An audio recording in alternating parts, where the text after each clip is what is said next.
വണ്ടിക്ക് എന്നാ വില ഉണ്ടാവൂടാ? ആ കാരണം മച്ചാ ആ ഒരു 5 ലക്ഷമൊക്കെ വരുമായിരിക്കും.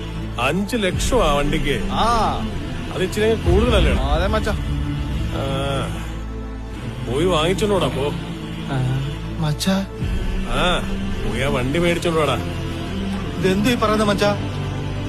അതേ ഒന്നുമില്ലാതെ അവിടുന്ന് ഇങ്ങോട്ട് കാരണം ഇപ്പൊ കൈ നിറയെ കാശുമായിട്ട് എങ്ങനെയാടാ ഓട്ടോയിൽ പോകുന്നേ? പോയി ആ കാറ് മേടിച്ചോണ്ട് വാടാ. മച്ചാ എന്തുവാ മച്ചാ, കാറ് വാങ്ങിച്ചാ കാശെല്ലാം കാറിന് പോവില്ലേ? ഇത് നമ്മുടെ മിച്ചം വല്ലതും കാണുമോ? പിന്നെ നമ്മൾ കൂലിപ്പണിക്ക് പോകണ്ടേ? ഞാൻ അവിടെ നിന്ന് ഇങ്ങോട്ട് വന്ന് കാറിനാണെങ്കിൽ തിരിച്ച് ഇവിടുന്ന് കാറിനെ പോകത്തുള്ളൂ. അതുവരെ ഞാൻ അവിടെ നിന്ന് അനങ്ങത്തില്ല. എന്താണ് ഇത് കഷ്ടമാണ്. ഈ കാര്യത്തില് ഞാൻ താഴത്തില്ലടാ.